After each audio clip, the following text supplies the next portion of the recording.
The David Pakman Show at davidpakman.com.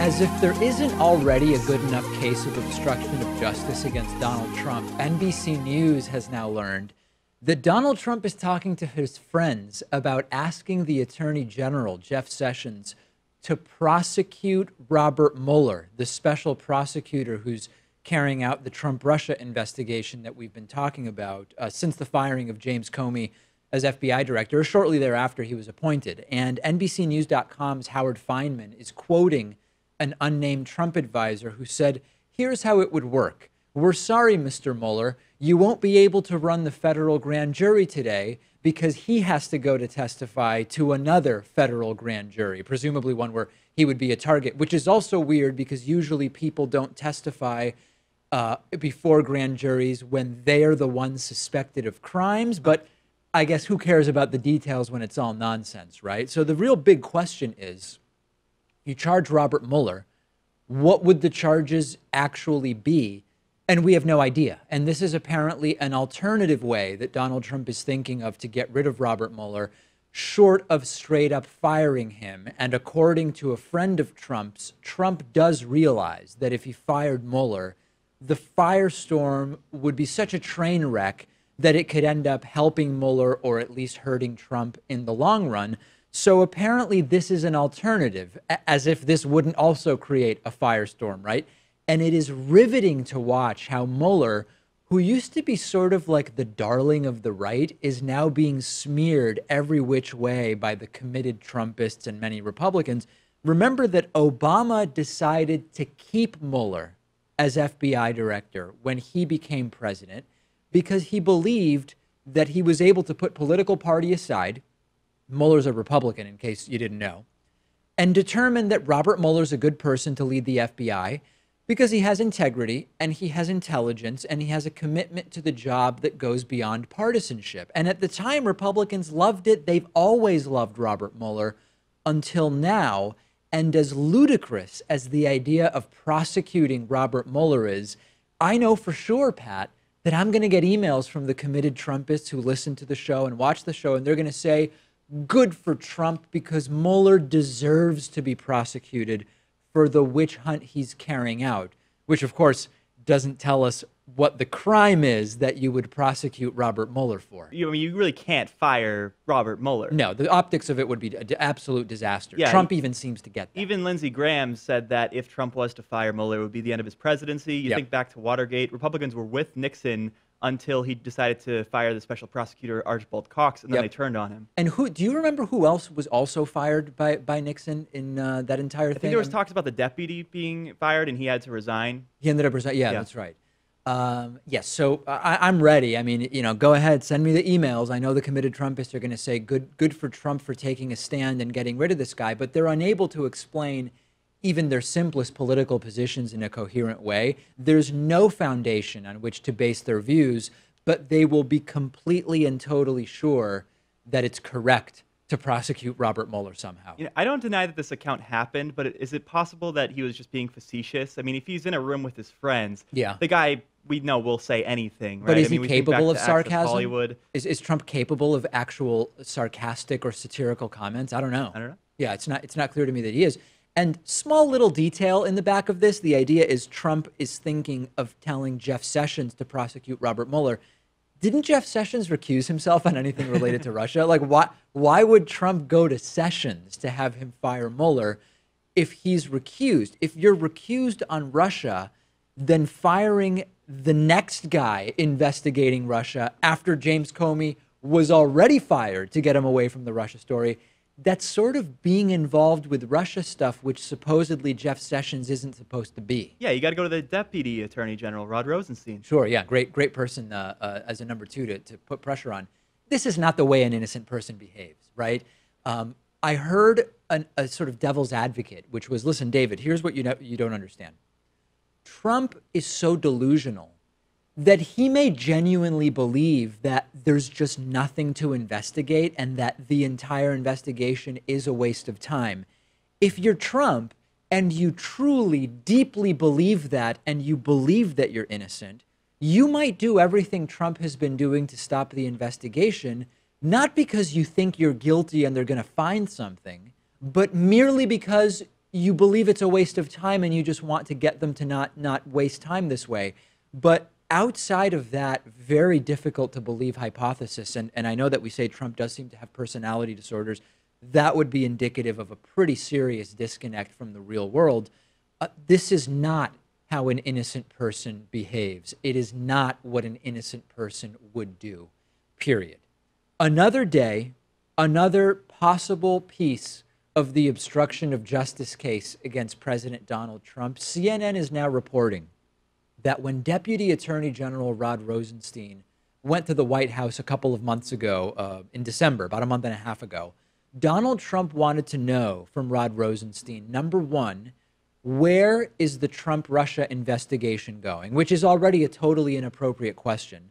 But more shockingly, Trump wanted to know whether the Deputy AG Rod Rosenstein was, quote, on my team, referring to on Trump's side, I guess, which reflects so poorly on Trump's understanding of how the Justice Department and FBI are supposed to be independent entities able to carry out investigations unencumbered in order for them to be credible. Trump says he's about law and order and the rule of law, yet he has total disregard for how this is all supposed to be carried out. And the report says that Rosenstein responded to Trump, of course, we're all on your team, Mr. President, which is actually a pretty slick response because Trump probably hears Rod Rosenstein say that and he thinks, oh, Rod Rosenstein is telling me you're safe. More than likely, and we're kind of guessing here, if Rod Rosenstein says, of course, Mr. Trump, we're all on your team, he probably means we're all part of the Justice Department that operates under the guy you appointed, Jeff Sessions, right? I don't think. Yeah, you're all on the country's team. Really. Or on the country's team, sure, certainly. So this is the latest in a long and growing list of obstruction-like behavior by Donald Trump. He fired James Comey to try to stop the Russia investigation. He tried to push out Attorney General Jeff Sessions for recusing himself on Russia-related matters. Didn't work. He tried to pressure Jeff Sessions to fire Deputy FBI Director Andrew McCabe, who ultimately did resign. He ordered the firing of Special Prosecutor Robert Mueller, which didn't happen. And we also learned in the last 24 hours that Donald Trump is thinking of trying to prosecute Special Prosecutor Robert Mueller to stop the Trump-Russia investigation. It's just not how innocent people behave. I don't know what else to say or how many times to repeat it. This is not how an innocent person behaves. And this is quite literally another loyalty pledge. He did the same thing to James Comey, and of course, Comey refused to do it. What did Comey? Do we remember the details of that when he asked Comey? He said he would pledge his loyalty to the FBI or something more vague. Yeah. Yeah, and I don't know. Maybe he asked the same thing of Jeff Sessions too. Sessions probably wouldn't recall. But yes, of course, Sessions. That's just not something Sessions would be able to remember. I kept reading further and further into this CNN report, and there's another stunning little nugget from it, which is that sources say Trump believes Rosenstein was upset that Robert Mueller wasn't selected to be the FBI director, and responded by saying, "If you're not going to make Mueller the FBI director, I'm going to make him special counsel," which is truly a type of paranoia that should concern all of us, regardless of party, when we see it in the President of the United States. And it's consistent with narcissistic personality disorder. Lack of trust, like an unending lack of trust, is a common characteristic of real bona fide narcissists, which Donald Trump does appear to be. But the broader question is, how many instances of the same pattern do we need before the country and Republican lawmakers will not only see it for what it is, but admit that, hey, this is bad and it's bad for the country? Forget about the committed Trumpist voter, right? They're basically a lost cause. We figured that out. But the pattern of obstruction is so clear that it must at some point get to where most of the country and lawmakers say no more, right? Like at a certain point, if there's no such awakening, it'll confirm that Republican lawmakers must see it, but they just don't care. And I would argue that's worse than actually being blind to it. Yeah, and it's a complete disregard for the separation of powers, for the independent judiciary. I know that he nominated Chris Wray to be FBI director. I don't think Chris Wray would give him a loyalty pledge either, but he's demanding it, it seems. He demanded it from Rod Rosenstein. Do you think Wray has been sufficiently independent so far? I mean, I think he has. Yeah, I think so. that he generally has been. It's absolutely stunning, and I don't know what the depths of it are. I don't really know when it will end, but it is, at this point, we don't know until there are actual charges against who knows who. We can't say with any certainty that X crime or Y crime was committed. So when I talk about obstruction of justice, I'm really using the sort of colloquial understanding of it. There's no question that Donald Trump has made half a dozen moves that we know about, and who knows how many that we just haven't found out about yet, with the goal of getting in the way of the Trump-Russia investigation. Whether you want to call it criminal obstruction of justice, I'm not getting to that. There are people who are going to figure that out if they're allowed to, Robert Mueller being one of those people. But there's no question that every intention, every move, the intention of each of these moves has been to prevent a full and complete investigation into what took place. And we should all be very, very worried about that. Send me your thoughts. I'm on Twitter at @DPakman, and the show is on Twitter at David Pakman Show. The David Pakman Show at davidpakman.com.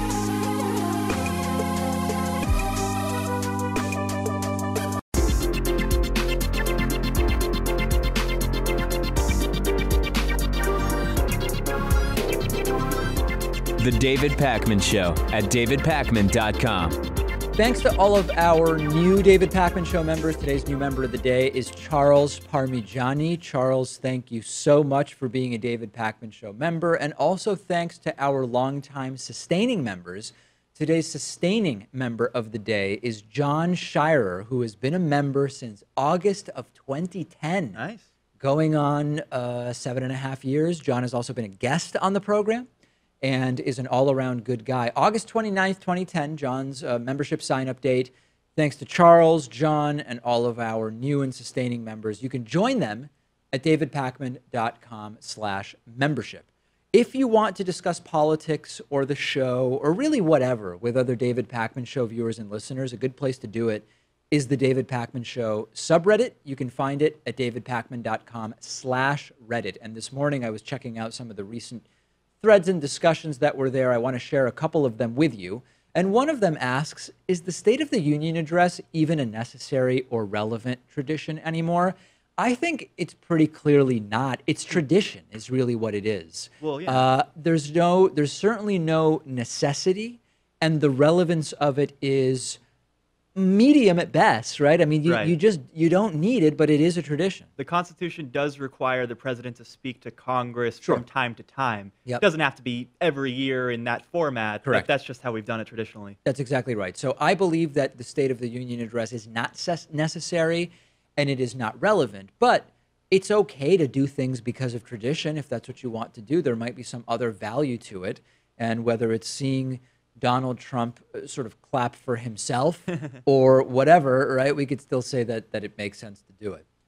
Also from the David Pakman Show Reddit discussion forum, Trump's first State of the Union ratings dip from his 2017 speech.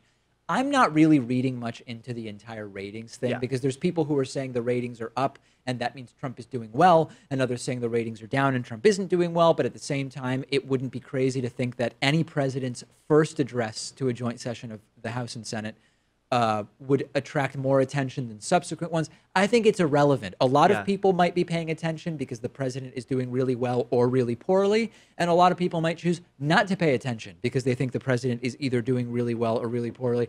I don't care at all about the ratings of the State of the Union. Well, Trump's first address to Congress was right after he got inaugurated. Yeah. And I think people were still in shock that he was the president. And they were going to tune in to see what it was going to be like when he's up in front of these congressmen and senators. Curiosity factor. Yeah. Total curiosity factor the first time. And even without Trump, the first time a president does this, there just might be more interest. So I would not focus much on the ratings, whatever it is that they are, which, by the way, people can't seem to agree on. Republicans saying best ratings in a long time. Variety, for example, saying actually the ratings were down from last year. So will we ever know the truth? Will we ever care? I say this is not a hugely relevant issue.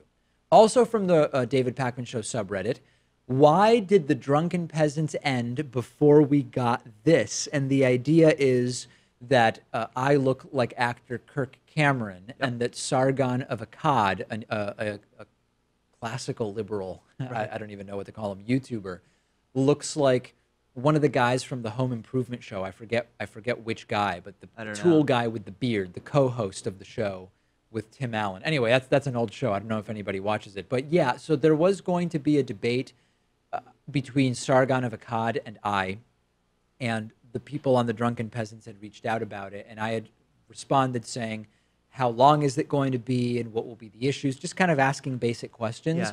Never got a response, and then the Drunken Peasants ended as a program. Yeah, we initially thought that TJ and the gang just lost interest in the whole idea of having you debate Sargon. Sure, which but might be true. I think now we realize that there was just so much turmoil in the show that they were focused on other things. I guess so. And, you know, a lot of people wrote in when it was on the table, and they said, David, don't waste your time debating Sargon of Akkad. We just don't care.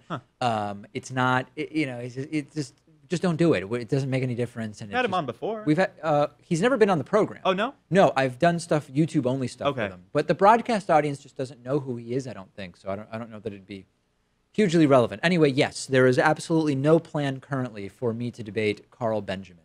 And lastly, from the David Pakman Show subreddit, I seriously think Patriot mails are written by trolls, not by committed conservatives, Republicans, or Trump supporters.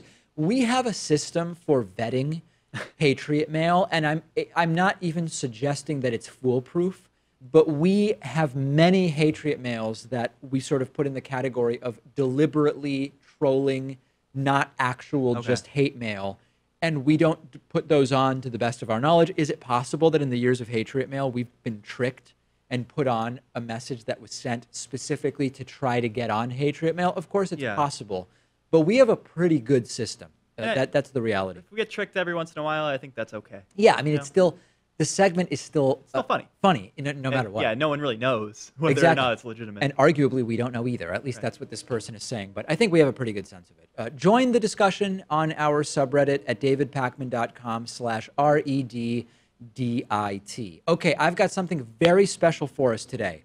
Previously, we've done these giveaways of memberships where a Good Samaritan viewer or listener will say, David, I want to sponsor some memberships, or I'll pay for half of a bunch of people's memberships and then they can get them at half price. And usually it's just, as I call them, Good Samaritans, random people.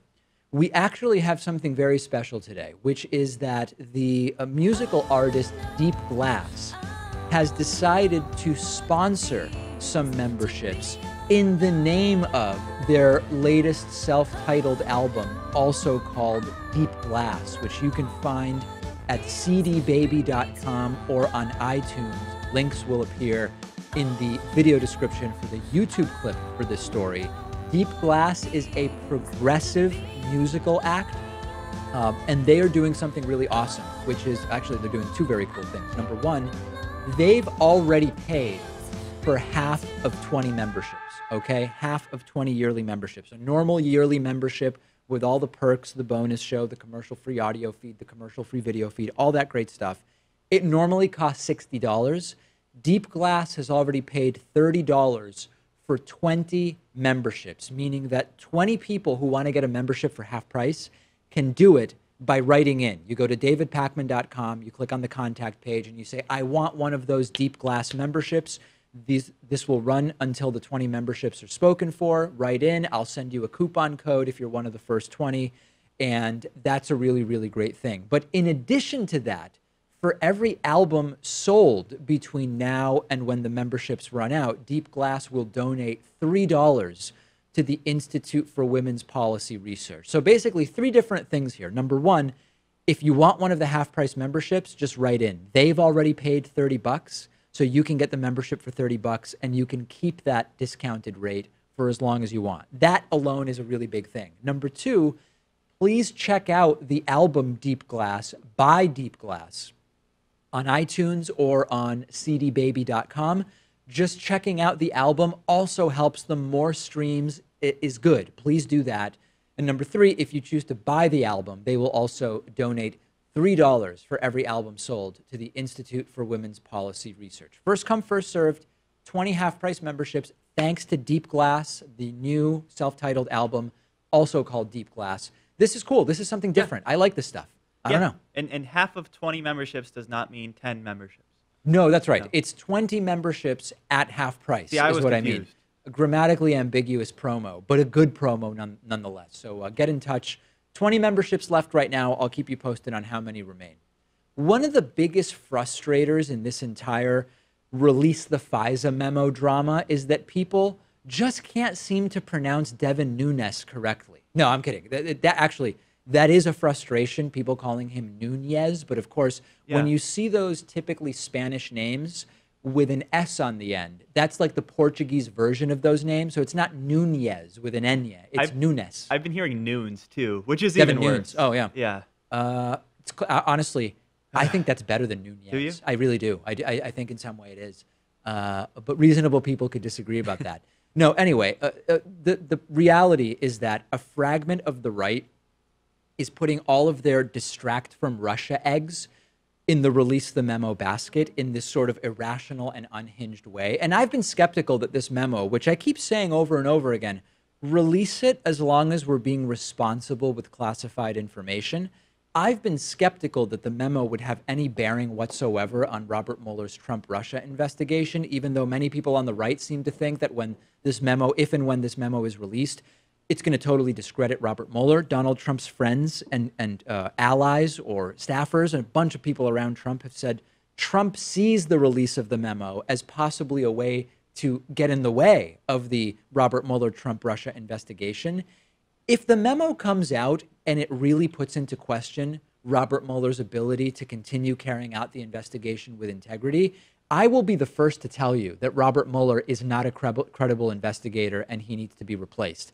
Until that happens, every indication is that Mueller is a credible and trustworthy investigator. But the problem is that now I'm not even sure if and when the memo is released, we'd actually be able to assess the impact, because Devin Nunes, who wrote the memo, is accused of altering it before sharing it with Donald Trump. So the accusation from ranking Democratic Congressman Adam Schiff, who's on the Intel Committee, is that the chairman of the House Intel Committee, Devin Nunes, wrote one memo and then sent a different version, an altered version, to Donald Trump.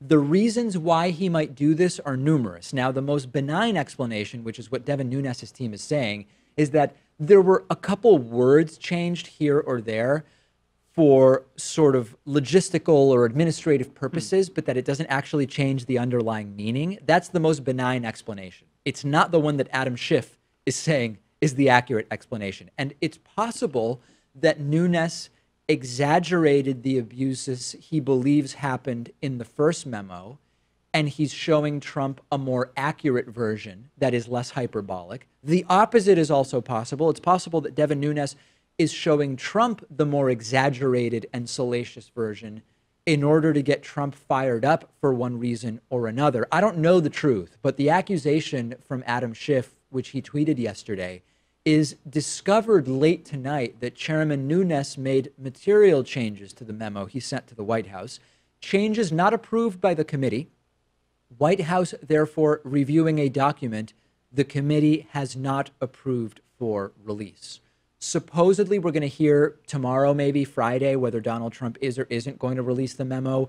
These allegations might delay the release of the memo. Everything could be delayed significantly. We'll see.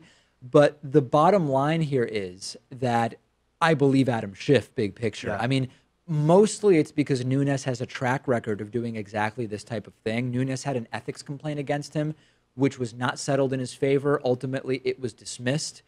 But it was not settled in his favor regarding the disclosure of classified information. According to Lawfare, Nunes didn't allow the FBI and DOJ to look at both his memo and Adam Schiff's response, because they say that why would they allow a committee that's in part investigating Nunes to evaluate his memo? It's all just sort of weird. But the big picture is, if you ask me who I believe Adam Schiff here. Yeah, I'm so sick of Devin Nunes. He's not an honest actor. He was part of the Trump transition team, so I don't know how he can even be on this committee right now. To begin with, yeah. In this investigation. And then he briefed the subject of the investigation on the progress of the investigation. Remember when he ran to the White House and told Trump what was going on? Based on information that he got from the White House initially, he said he was going to back away from the Russia investigation. Then he didn't recuse himself. And now we have this memo stuff. And wasn't even that sort of ambiguously worded where he said he would be stepping away from the investigation? Which, I mean, listen, just because you hear him say, I'm stepping away, and you report he's recusing himself, he didn't say he was recusing himself. I don't know. So the media thought that he was recusing himself, but really he was taking a week or two off. Now, he should have gotten his assignment removed from the House Speaker, Paul Ryan. Absolutely, but that didn't happen. And there have also been threats to investigate, to start a new investigation on Nunes if he releases the memo. That was earlier on in this entire thing. Listen, big picture, I've said it before, and I will summarize it in this way. Release the memo if it's going to be done in a safe and responsible way, where what needs to be redacted is redacted.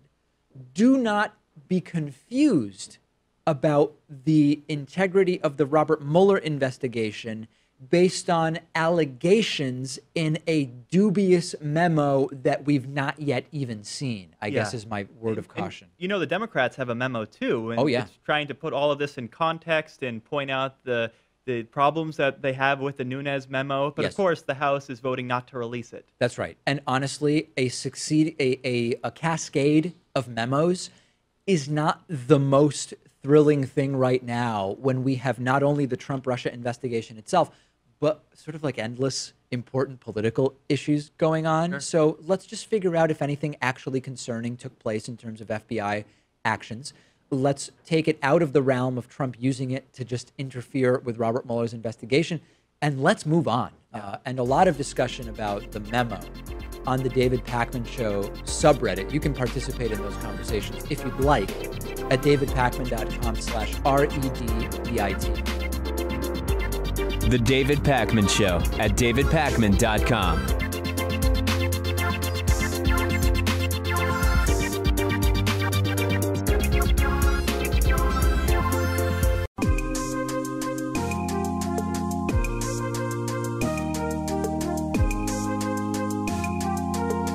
Welcome back to the David Pakman Show.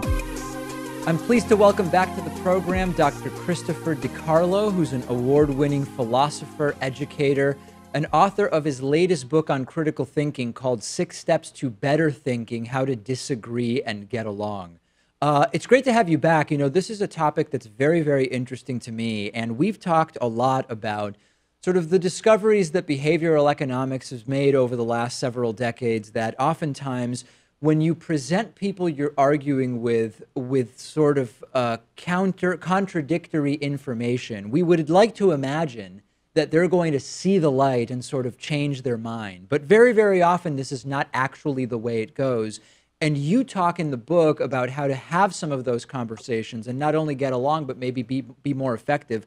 So let's start there. What's a good general principle to think about when you're debating something like politics with other people that disagree?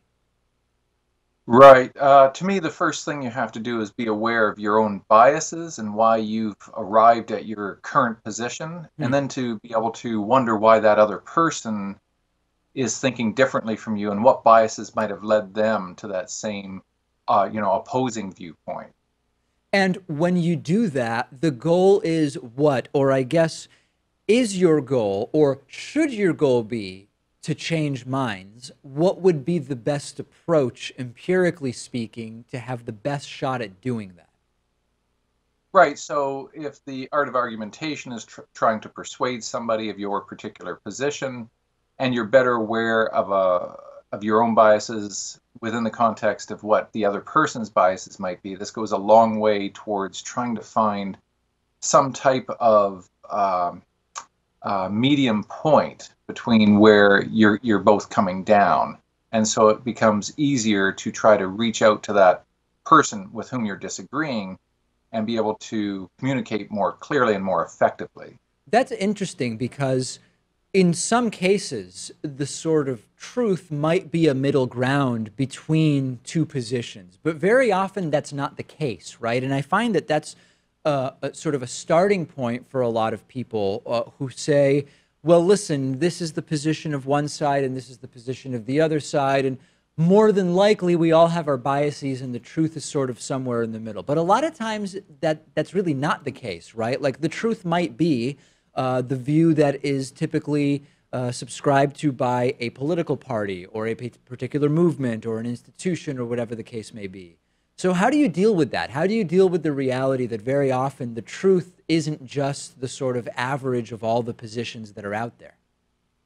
Right. So there are a number of techniques that can be used in cases like that. You can use the Socratic approach, which I personally like, where in order to try to get somebody who has opposing views about a position that in all perspectives is simply wrong, you can get them to talk through it. And what Socrates did is he started off by agreeing with the person. So it's kind of like, well, let's assume that you're right. This is known as a reductio ad absurdum. Let's assume that you're right, and let's follow along where your propositions, where your premises lead. And if you can try to get the person to walk through their particular understanding of a topic, they themselves might be able to see where it is they've made, a fallacy or a fallacious form of reasoning. So that's the Socratic form. Another form is you try to find shared values with the other person and then try to appreciate, coming at it from the point of view of a shared value, can they see any way in which they might question what they currently believe and better understand why it is you hold your particular opinion. So those are two techniques that I use. What's your opinion of, I don't know where this idea started, and I don't think it's original to Peter Boghossian, but he's popularized the defeasibility question, right? Which is, what evidence, if I could present you with it, would change your mind, as sort of a starting point to getting people to think, wait, if the answer is there's no evidence that would change my mind, maybe I'm not actually basing my opinion on the evidence. What's your opinion of that strategy? Right. It's not a bad strategy, but it immediately confronts a person. And what happens if you're talking about cherished beliefs about hot button issues, and a person already has an enormous amount of emotional baggage that they're bringing to that topic, asking them that question might not have much of an impact on them if they've already invested so much emotional activity into basically maintaining that position. So it could have some efficacy in terms of getting them to try to understand that if they're not willing to consider the possibility of being in error in any way, then they have to admit that they are dogmatists. Well, all you've done is really basically pointed out an obvious fact that in case of, say, religious belief or whatnot, you're really just calling attention to the fact that they're just going to say, yeah, and the reason why I'm dogmatic is because I'm right and I'm certain, and you're the one who has issues. So sometimes it can help, but I don't know if it always will be productive. Many of us have been involved in political disagreements or discussions where you can sort of sense it, and it's hard to say exactly when it crosses the line, but at a certain point, it gets tense. And sometimes you notice that you might be starting to get a little hot in the underarms, or there's just something that you sort of sense that the conversation has crossed from sort of a friendly conversation into one where people are starting to get upset. In your experience, what causes it to cross that line? Yeah, I mean, you're really kind of talking about, elements of randomness and chaos where things can occur quite unpredictably in terms of what might set people off and what might cause that kind of, emotional turmoil. But not, and not so much specifically, but what type of shift in the conversation is what usually gets to those discussions that no longer feel okay? Oftentimes it's a personal account. So if you've struck a nerve with somebody who has had very personal experiences with whatever that topic is, right? If it's you're talking about abortion, gun control, euthanasia, any major topics, aspects of politics. If a person has felt that within their lives, and now that's somehow brought up, well, that's often a case where you're going to see somebody take a bit of a turn towards more kind of serious emotional issue or slant towards the issue. In your opinion, are the debates about religion and debates about politics, are they more similar or different? In other words, we could say, well, they both relate to sort of dogmas that one might subscribe to. They both relate to ideas that people are emotionally invested in. But are they really similar types of disagreements, or is religion sort of its own thing? The difference with politics and religion, they're not always separate, but with religion, you have to understand, every time a very deeply religious person gets up in the morning, they have in their minds the belief that the information that they're in possession of is reflective of what is absolutely true about the nature of the universe. That's no small amount of information. And with politics, this can vary. A young man begins as a liberal and enters middle age and old age as a conservative. With religion, that's a totally different story. You're talking about the fabric of reality now. You're talking about something so strong within a person's mind.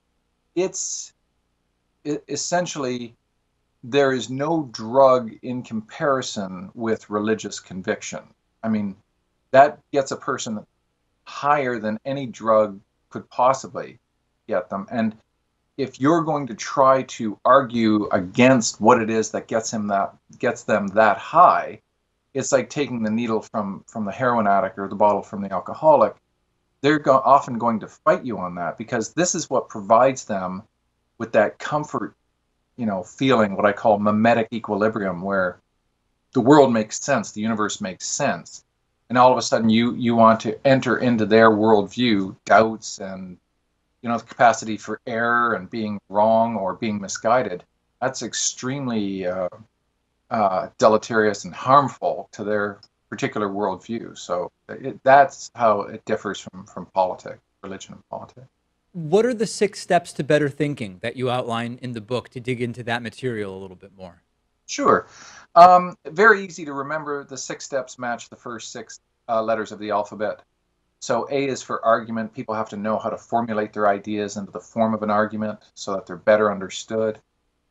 B is for bias. We have to understand why it is we believe what we do and what led us to this particular point in time.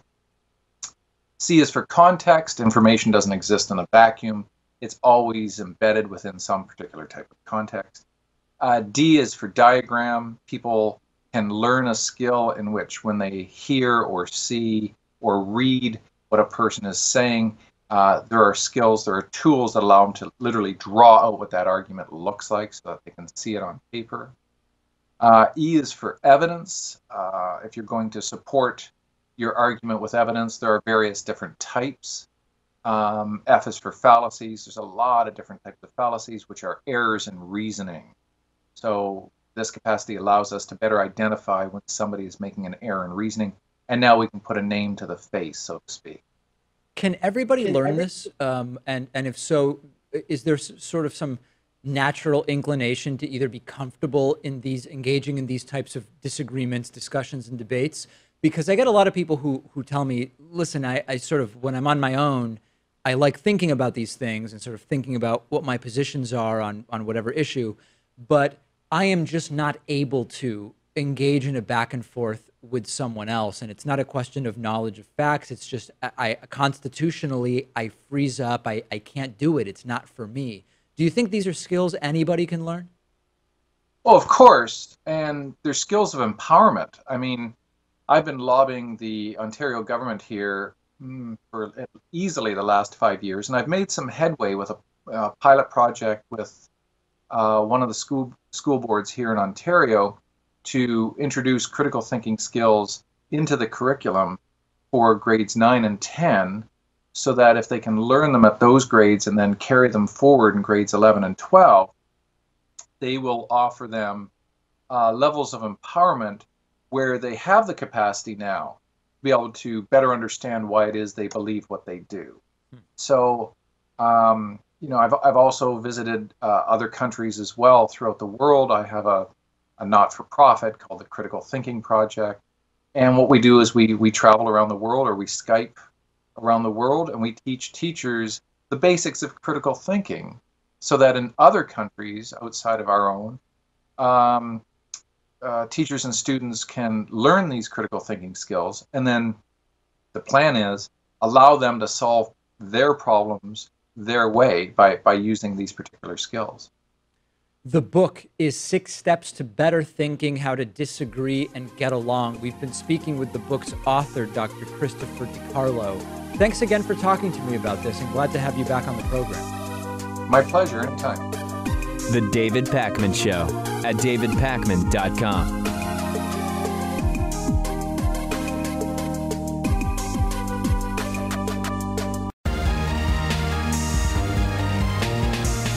The David Pakman Show at davidpakman.com.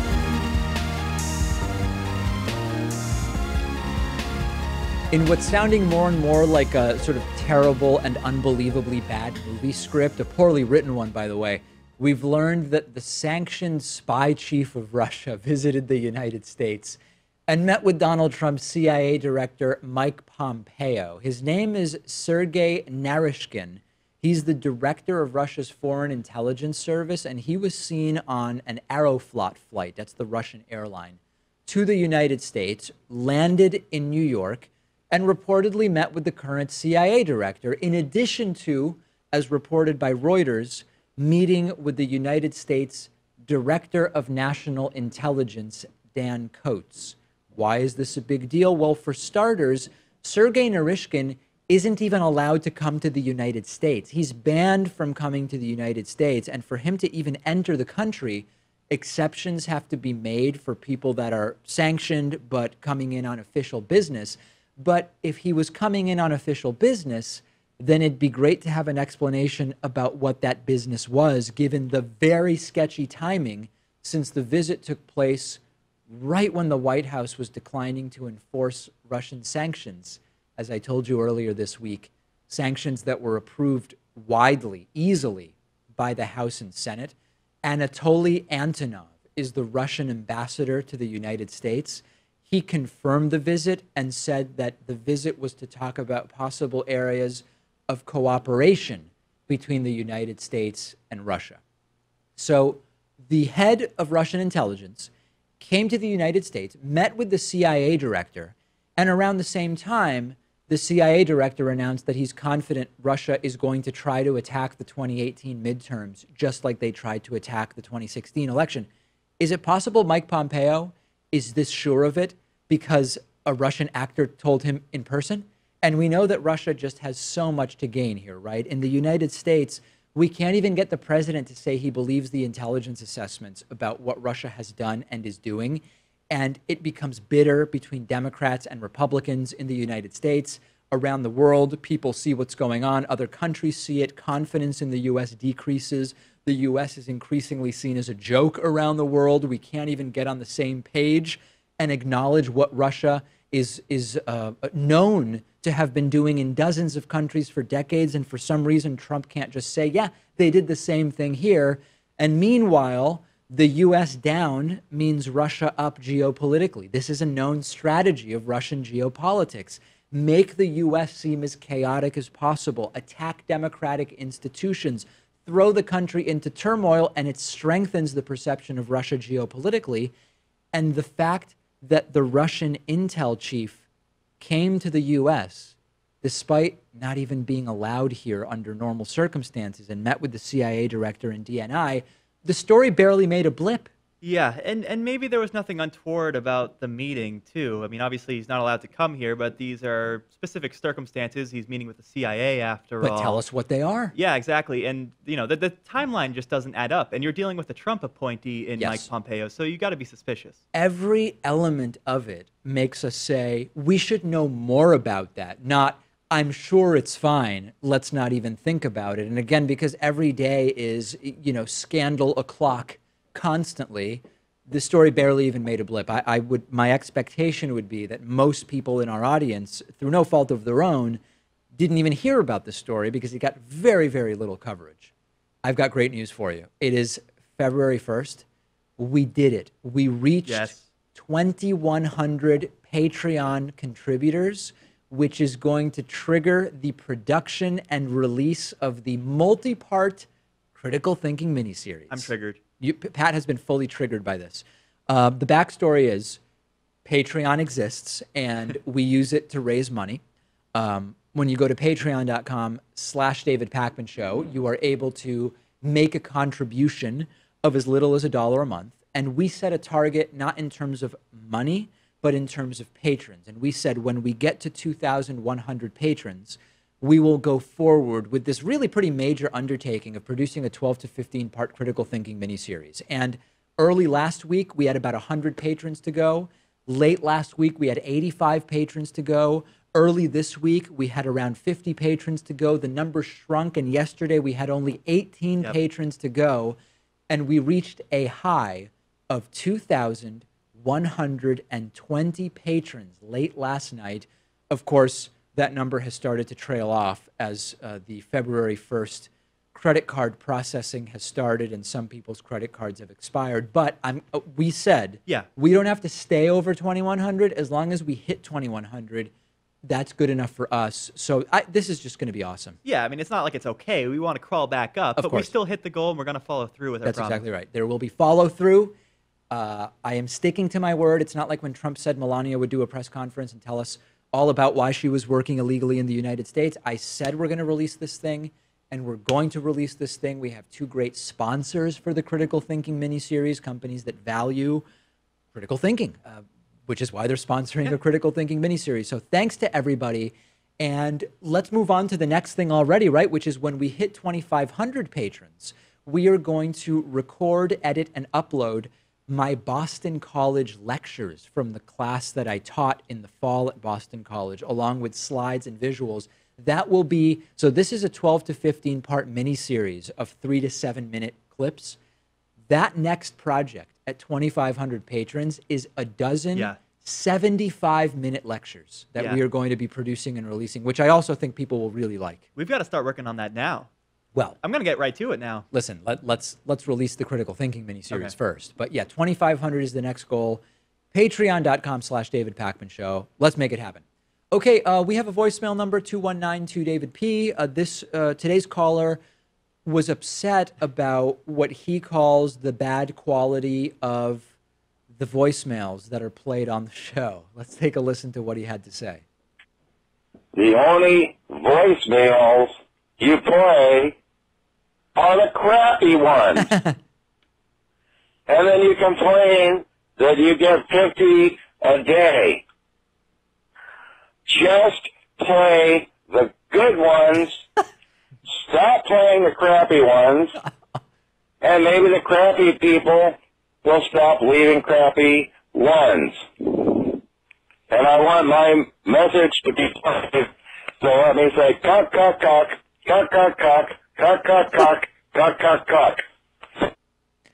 I love how indignant this caller is. What you have to understand is, sometimes we get 50 voicemails in a day.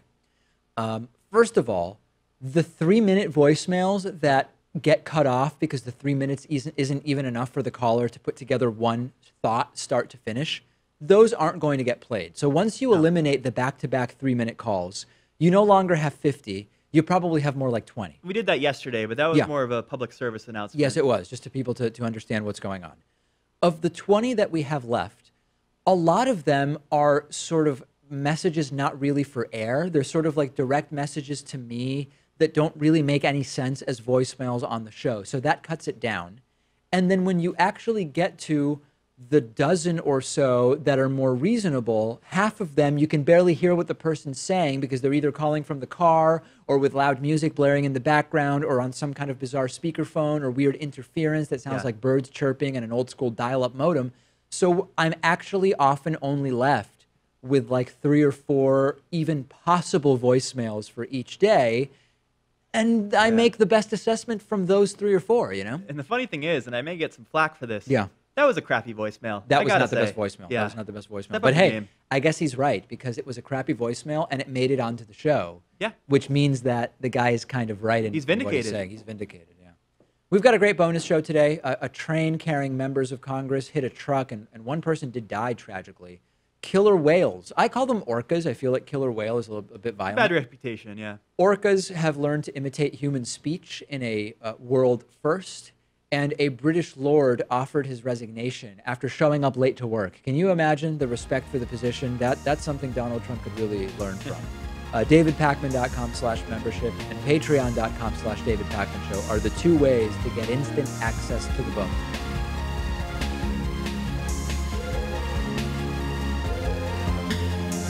The David Pakman Show at DavidPakman.com.